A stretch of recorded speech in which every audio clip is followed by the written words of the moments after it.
That was pretty good. That was pretty good. I need a little bit more, though. NFT Paris, how are we?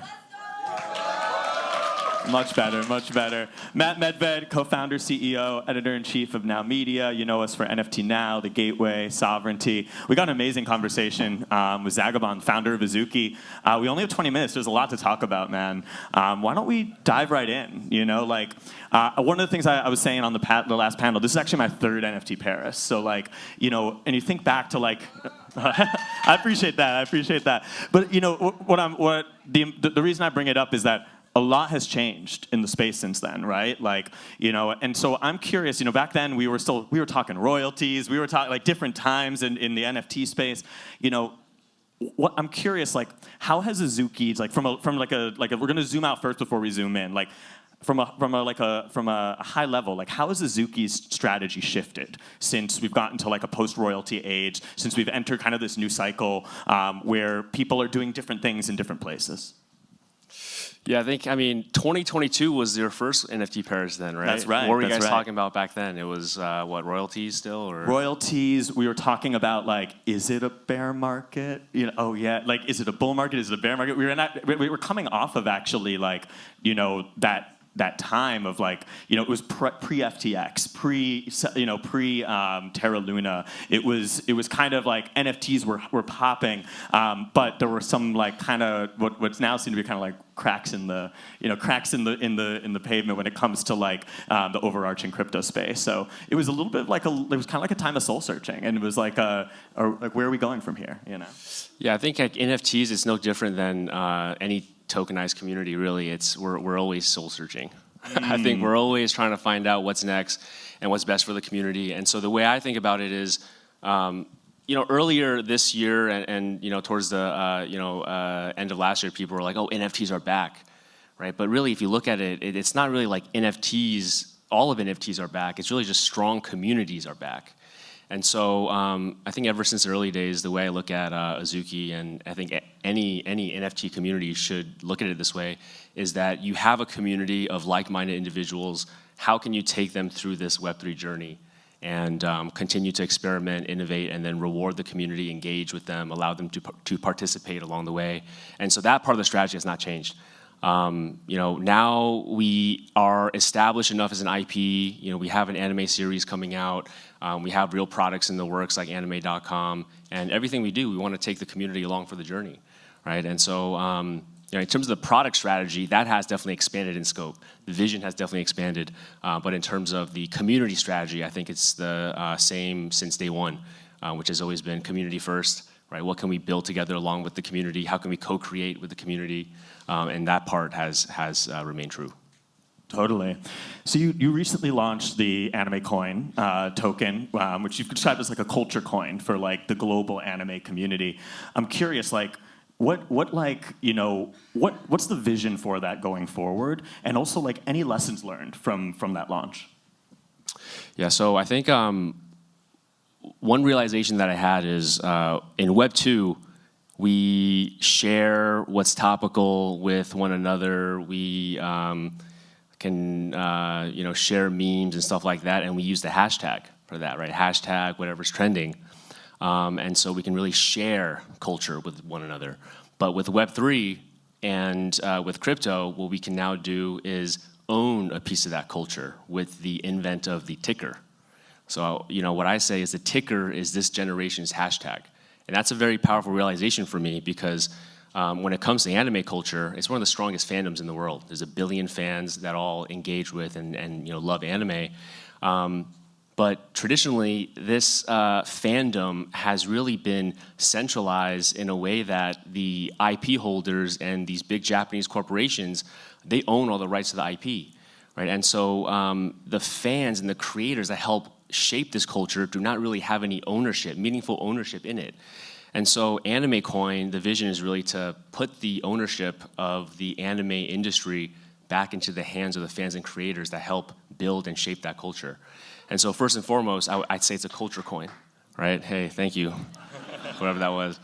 You know, for us, you know, first and foremost is the culture coin, right? That celebrates anime culture. But as a team, as a community, we're building a suite of products that are helping elevate the anime industry. And so we have anime.com in the works. It's a platform for anime fans. We have the Azuki IP that we've been developing. And then we also have Anime Chain, which is an app chain that supports anime.com as its flagship app. And so that whole ecosystem supports Anime Coin. And yeah, the coin launched about 3 weeks ago. And yeah, a lot of learnings from it. I would say, you know, the market's been choppy, right? And I think we're all sort of feeling it. It's kind of weird. Like so Anime Coin launched a week after Trump launches meme coin. And that was a curveball. As if that wasn't enough, Melania came right after. You know, another curveball. Yeah, that was totally unexpected. And so people were like, "Oh, you guys should delay," you know. And but I'm like, I think timing. There's really no bad timing if you have a community that's been through it all for years and you have a foundation that's been set. And so, you know, we work together with the Anime Coin Foundation and say, hey, look, like this is our date, like we're you know, ready to launch this thing. And so I'm just excited that it's out there. And this is a coin that has a vision for, you know, like long-term impact to the anime industry. We're focused on just the anime vertical, and we really think tokenization can play a big part in how anime fans interact and consume with anime down the line. And so it's a long journey ahead, right? It's a short term, of course. There's volatility and all that, but you know, we're taking it day by day. Totally, totally. You know, it's an interesting thing because obviously you have a very long-term vision, but sometimes the space has a very short attention span, right? I mean, you look at like, you know, Pudgy Penguins launching Pengu, yourselves launching anime. Obviously, as you said, it's been a really tough time for the markets. Both of those coins are currently down from launch, but that's, you know, somewhat to be expected in this climate. My question is sort of like on that is how do you sort of sustain and build like longevity and value when you have a very long-term perspective with very short, with market participants who have quite a short-term perspective. A lot of people are saying we're in a rotation market right now, where people are like, you know, riding waves and you know, kind of going in and out of projects, which is very different from the conviction market in which like Azuki launched originally. Yeah, no, we're very much in a very short attention span phase of the cycle right now, and I think. With meme coins, you used to be able to hold it for at least a couple days or a couple weeks, and now it's you hold it for 10 minutes and you got to get out, you know. And so, and with new coin launches, that's sort of who you're competing with is these meme coins that are launching, and people are just watching the, you know, like minute candle, seeing like if it's going up or down. And I think like with this space, like kind of oscillates back and forth between, you know, very short-term focus versus, you know, longer-term utility. And I think we're going to see the pendulum start swinging back the other direction, and people are going to look towards projects that are more focused on the long term and, you know, higher quality per se. So, you know, I try not to get too caught up in the, you know, short-term side of things, but I do understand that like that's the nature of the space, right? There's no denying that like people are looking to flip coins, you know, in the short term. So I think what I tell the Azuki community is that do something on-chain every day. It doesn't have to be within the Azuki ecosystem, right? Try out, like when Blast first came out, I said, hey, go look at some apps that are launching on Blast. There's some really cool stuff. And there's a few content creators who did really well, you know, on Blast. And then, you know, there's always like a new meta, right? And so I think the best communities in Web3 aren't ones that just stay insulated to just their own project. I encourage everyone to just go out, try new things. There's always something new to do. Right now, like you can even get rewarded for creating content about various projects on Kaito, which I think is a really cool project because they reward points, or they call it yaps, if you talk about certain projects that's listed on the platform, Anime Coin being one of them. Yeah, so there's a lot of cool stuff to you know, check out and you know, be rewarded for. And the way we think about this internally is that, you know, we have a long-term vision. There's products that we're building that's going to take, you know, a long time for us to see any sort of ROI. But then there's also people on the team that are building with more of a degen mindset, right? Like how can we satiate that Web3 hunger and move quickly? And so, you know, recently I told the team, look, On the product side, we're gonna go with a always be launching mentality, ABL for short. When we have it, launch it. Doesn't have to be perfect. And in this day and age, even if you launch something big, you might have the attention of the space for a day max, right? And then tomorrow something crazy happens. Barron's going to launch a meme coin probably. So don't try to make it perfect. Just always be launching something, and that's how we keep the current holder base and community engaged. Yeah, no, that's I love that mindset. I think it's really smart. We talked about this on the previous panel. I'd love to get your thoughts on it too. Is kind of that tension that exists between continuing to build the IP, expand to new audiences outside of just Web3, and create a sustainable business model, for the project, while also still catering and bringing value back to those original holders. Sometimes there's a tension inherent in that. How does Azuki navigate that? Yeah, it's challenging. I think every NFT project goes through this challenge, because if you lean too much on focusing on bringing new people in, then the current holder base may feel like a bit neglected. Like, hey, what's in it for me, right? Like I'm looking to be rewarded. I'm looking for things to do. We all get bored easily, and so kind of like what I was saying about having. Almost like two teams internally. One is more focused on the Web2 initiatives, where we almost sort of shield them from some of the degen stuff that might distract them. Because especially in the anime industry, relationships really matter, especially in Japan, right? And so these relationships takes months and years to build. And I think for industries to become tokenized, to be open to the concept of tokenization, it takes education. It takes teams that are understanding of where they come from, and so we have a team doing that. And then on the Web3 side, we have people who we hired from the community, so they know exactly how holders think, the psychology behind holders and traders.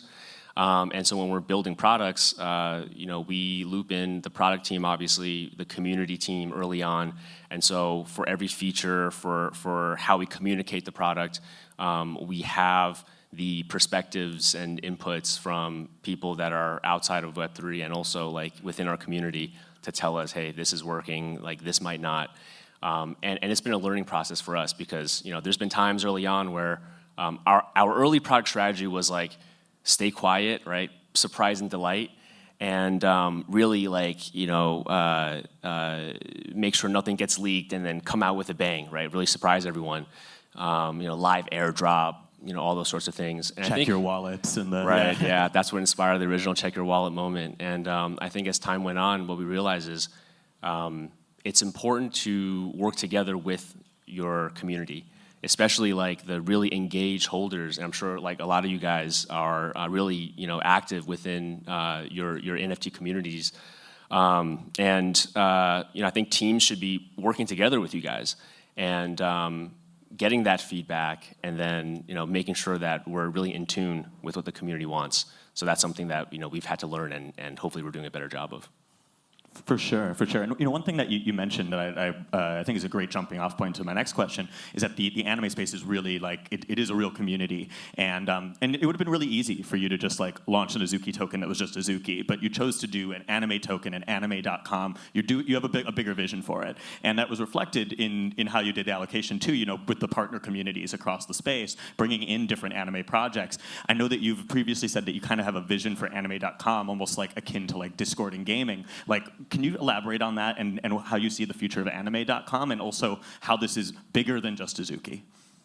Yeah, so the early vision for Azuki was building this open anime universe, and it's sort of a abstract concept, but in the age of better creator tooling and AI, I just really believed in the power of individual creators, indie animators, people that could tell a story without needing a full-on team or company to create IPs.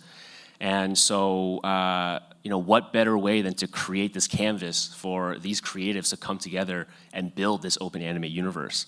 But to do that, we had to first curate a passionate community behind one IP, and that IP was Azuki. And so we've been focused on that for the past 3 years. And we got to a point now where, we have thousands of holders across the world. We have hundreds of builders who are co-creating this IP with us.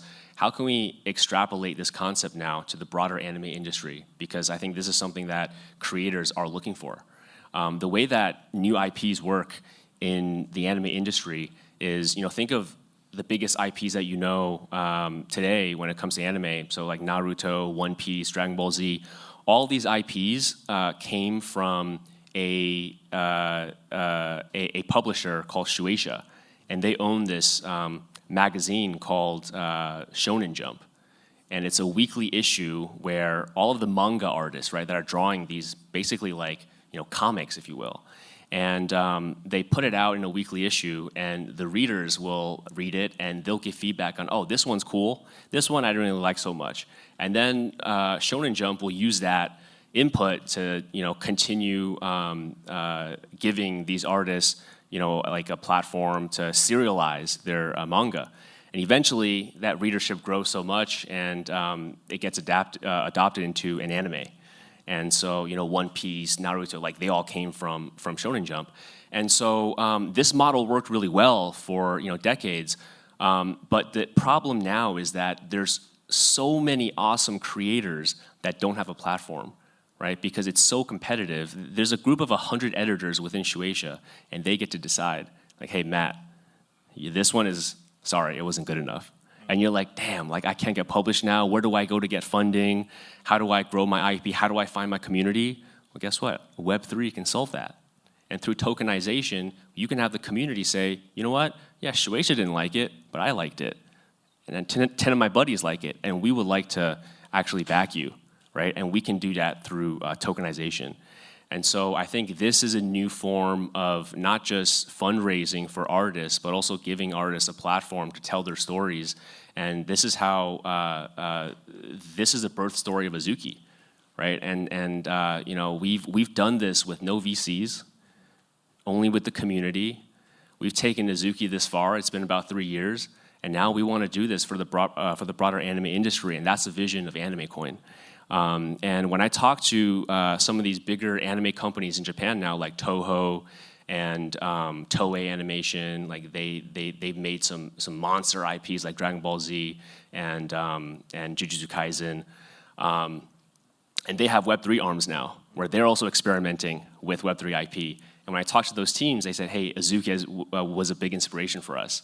And we're trying to see if this new model can work. And so that's pretty inspiring for me to see that this model is starting to spread even with the traditional Japanese companies. And hopefully with this sort of community that we have here, we can go on and really do amazing things. And I think every one of us here are part of amazing NFT communities. And I think we have a lot more power than we may realize. And we can really help shape the future of IP creation and help creators all over the world. So I think this is really powerful.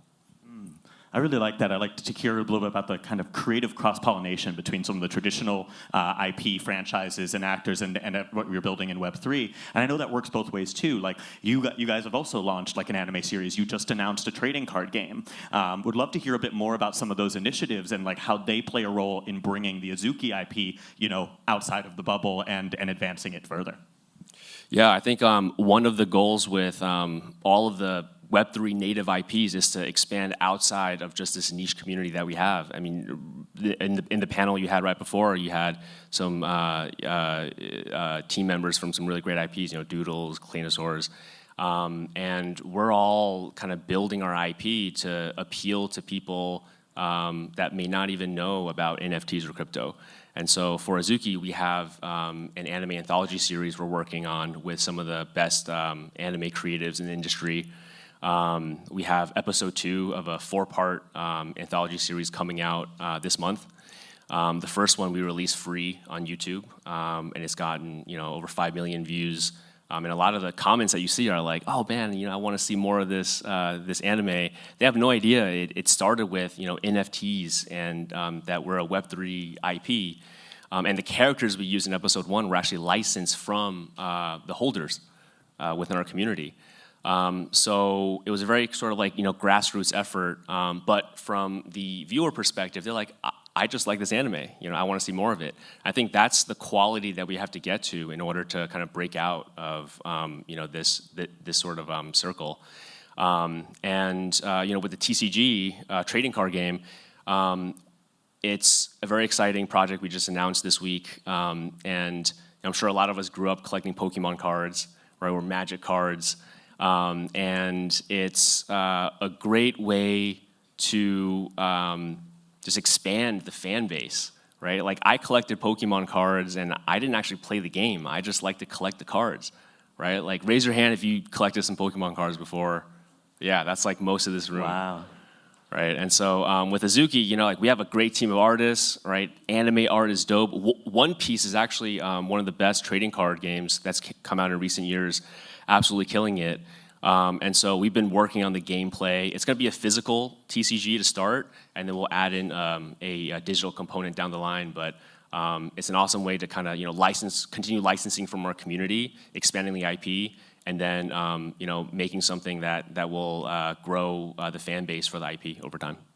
Makes a lot of sense. One thing that I think Azuki's done really well, I think you guys were kind of ahead of the curve on, was like collaborations with individual content creators. I know that you had like kind of partner, collaborations with like Min and like Elena. You got Whale out there creating content, all with like Azuki PFPs, like kind of advancing the brand there. What was that strategy? Because I think we've really seen a shift in how media is being consumed, how content's being consumed with like creators at the epicenter. And I think you guys were early to that. So like, what was kind of the strategy there, and what are your thoughts on that landscape? Yeah, like if you look at how the Web3 space operates and moves, and what drives narrative and sentiment, it's all about maybe a couple thousand people, maybe even less, right? That are like giving their thoughts, tweeting, and Twitter kind of drives. That's at the nucleus of our culture. And so, and everyone's got a PFP, right? And so I think that's what made PFP NFT collection so powerful, is because it gave people a digital identity, and it gave them a community that could support each other and rally around each other. And so when we brought on Whale, I think he was the very first one, we started this program called the Researcher in Residence program, where Whale was, I'm sure a lot of us here have seen him. He's sort of like the NFT guy now, right? But he's been at it for years. And when we found him initially, he was in the Clone X community. He had, I think, maybe 1,000 or so followers. But the quality of his content was great, but he was also very consistent. And so, we reached out and we were like, hey, we love your content. We would love to just hear some of your insights as you're researching into these things that you're tweeting about. And also, if you want, we would love to, get you an Azuki and kind of create this program. And he was like, yeah, he wasn't able to really monetize his work before, and that was his first opportunity. And so I think we were lucky to find him early on, and it just worked really well for both sides. And then we expanded that program and got a few more, creators on board. And so, I think it's all about finding people that are aligned with the values of your community, and I think a lot of times it's a win-win, right? So now with it's sort of a similar concept behind Kaito, which I mentioned, right? They are rewarding the top people that are tweeting about these projects, I think I still think PFPs are such a strong way to not just flex, right, but also align yourselves with a community where you can have some shared values in. No, I love that. I love that. Obviously, it's been a very interesting cycle so far, right? It seems like narrative-wise, a lot of the focus and liquidity has been on fungible tokens, right? You have everything from the meme coins to what's happening with the intersection of AI and crypto. And when it comes to NFTs, it seems as though narrative-wise, a token airdrop has been mostly the thing that would move the needle in terms of price. I'm curious, do you think we're going to see another NFT bull run? And if so, what do you think the catalyst is there that's needed? Yeah, I think everything revolves around the majors, I would say, especially Bitcoin. And I think like Bitcoin has to lead like a cycle where, and like this cycle, most people are kind of out of majors, I feel like. Like Bitcoin hits all-time highs, but you look at the timeline and like it looks a little grim, right? Like I remember Bitcoin hit like 105, 106, and people were kind of like, so like I don't hold any, So I think like Unthinkable, like, a few years ago, right? That would have been euphoria. Right, yeah. And so I think like Bitcoin needs to bring in a whole new wave of people. They have to make money on it. They have to really believe in the philosophy of decentralization and Bitcoin as sort of this decentralized currency. And then they will start looking to, okay, well, what about digital art, right? Like kind of like what we saw in 2020, 2021. I think that needs to happen again. And I feel like it hasn't really happened yet this cycle. It's still primarily kind of like the same group of people. And the people being onboarded are just getting burned trading meme coins. So will there be another cycle for NFTs? I think there'll be another cycle for the strongest tokenized communities, some of which will happen to be NFTs, but I don't know if you can just say NFTs as a whole will have its own sort of time. Maybe like digital art, maybe PFPs, but it's really hard to say. But I would say like as long as it's a strong community, there will always be like a strong future. Yeah, no, I love that. Final question before we wrap things. Just founder to founder, it can be a challenging environment being a founder in Web3, right? I think that what we've seen this cycle is, shifts in narratives. We've seen, toxicity on the timeline, things like that. When did you join the space? So I bought my first Bitcoin in 2013, but I. Oh, wow. So okay. But I was a student dab. I bought the exact top of the market, by the way. I was the top signal. $900, 2013. It crashed like 2 weeks later, but I held on to it because I had that conviction. And then it was like 16, 17 was where I kind of was like, oh, like this could be interesting with Ethereum and music and IP and royalties, et cetera. But it took 2020 for me to get into the NFT space. It was Blau, actually. Shout out to Blau, who kind of pulled me down the NFT rabbit hole. So 2020 for NFTs. Yeah, and so it feels like the time, like the climate has shifted a bit. Some people kind of say the community that they joined then, they don't feel that necessarily still. Others feel differently. I'm curious, like as a founder in Web3, as somebody who leads a project, as somebody whose moves are always under scrutiny, right? And I'm sure there's criticism coming from every angle, no matter what you do. How do you navigate that as a founder, both in terms of like showing up publicly every day, but also like personally in terms of like your own mental health? It's not easy. It's not easy. I think any founder needs to learn how to thrive in FUD, and but also like if you're not getting any FUD, that is actually the worst FUD, is what I say, because it just kind of means no one cares, So you kind of have to just embrace it. It's part of this space, and I think having a good team around you and a very solid group of key holders around you who you can trust and talk to and get feedback from, just not even from like a founder perspective, more as a I am a fan of NFTs and I want to chat with you about NFTs. If you have that circle and that group around you, I think that's pretty key. And I'm very lucky to have 3 other co-founders that have been through it with me, through thick and thin. And we're still going strong. I'm proud that I think we're the only OG sort of 2021 NFT team that still has the original founding team. And I think that says a lot about just the kind of mental strength of my co-founders, to kind of support one another throughout all this. It's this space is not for everyone, but I think there's a lot of positives to it, and there's a very bright future ahead. And I think like years from now, we'll look back and be like, hey, it was all worth it because we were able to make such a big impact. So at least that's what I tell myself. There it is. Everybody give it up for Zagabond.